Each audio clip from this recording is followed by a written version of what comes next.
I'm Kenny Lowry, and today we're going to talk a little bit about winterizing your fountain. Now, I wanted to show you specifically what I do to the jars. This one I'm going to, from start to finish, I'm going to unplug it. I'm going to unscrew the copper pipe up there, and I'll show you up close on some of the things after I've done it, and talk to you a little bit about what you need to do for winter. We have over 100 fountains here. I've been winterizing fountains for 20 years, and I haven't lost a fountain to winter.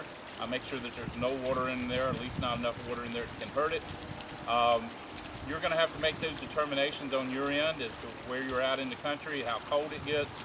As a general rule, and you can't hold me to this, if you're in an area, say, that it doesn't drop below 20 degrees ever, then you're probably not going to have to do anything.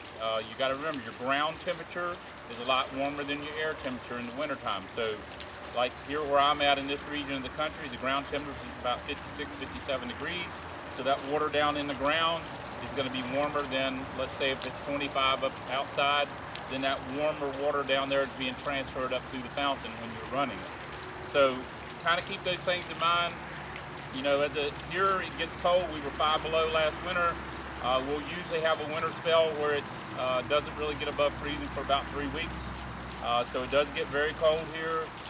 We do have fountains out here, and when I pan around with the camera, you'll see there are fountains around here everywhere, and the jars that are out here have been winterized. The Boulder fountains is a different thing, and you can look elsewhere on the Boulder Fountain website to see what you do with Boulder fountains. Right now I'm going to unplug this.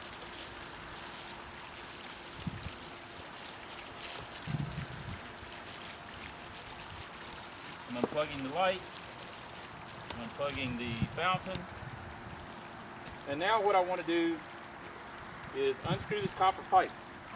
Now, your copper pipe in here is threaded. If you got the fountain from us, almost all of our jars have a threaded copper pipe. We have a light mounted to this, and that light has a cord. So as you unscrew your copper pipe, that cord's going to wrap around. So you need to spin your light the opposite direction to keep from wrapping around the cord. Now, if you can unscrew it that way. Usually I take the pliers here, kind of stick down in the pipe, and I'll kind of turn it loose so I get it loose enough to do it by hand. And I'm just unscrewing. I'm not wiggling it back and forth. You don't want to shake it back and forth and break your bond there on the bottom. So you want to make sure that you do that kind of gently, but you are going to unscrew it. And the light, like I said, I'm going to turn that back around with it so that we don't wrap up around the cord.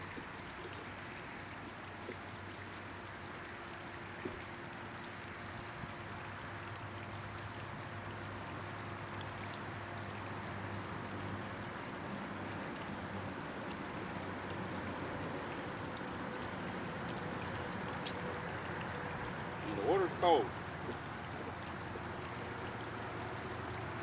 Right now, once I take that pipe out, I'm going to lay it over to the side, and that jar is going to self-drain. It's going to drain all the way down so you may have an inch in the bottom of this jar. Now, that inch in the bottom has never been an issue for us. If you're concerned about that inch of water, I tell people to take a mop or something. You don't need to move the jar. Take a mop, get the rest of the water out. And on most of these jars, this one's kind of a wide one, but you can get these saucer bottoms, like you can get that you're going to set under a potted plant in your hardwood floor. They come in different sizes. You can get that set over top of it, and then once it's dry, no water or rain can get in it. Here we don't do that. This is where you got to make the call yourself. But this will self-drain. There'll be about an inch of water in there. If you come here in the wintertime, it's 5 below. There's going to be an inch of water in every one of these jars here. I've never lost a jar to that, but there again, you're going to have to make that call yourself. Right now, I'll grab the camera and take a close-up look.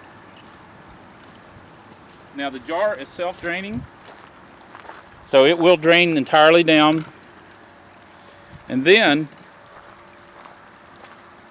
that inch of water will be there in the bottom. You can see it's already draining down. It's going to fill that reservoir up and overflow that reservoir because all the water that was in that jar is going down into the reservoir. Reservoirs don't matter if it freezes. Doesn't matter where you're at. It's like an ice tray in your freezer. So if that freezes down in there, it doesn't matter. If you're in very cold areas, then you might want to remove the pump because it might freeze solid down there and then freeze inside the pump as well, and maybe bust your pump. Now here I do not remove the pumps. There again, our air temperature in the wintertime, our average daily high on the coldest day is about 44. Nighttime gets down to about 20. It doesn't get cold enough to freeze down to the bottom of that reservoir, which is 11 or 12 inches deep. So therefore it doesn't freeze around the pump. If the basin is full of water, if the basin is drained, then you're going to have to remove your pump. So you can see that water dropping already. So if you have any questions, give us a call, 540-948-2239, or email me, Kenny@southerngraceva.com.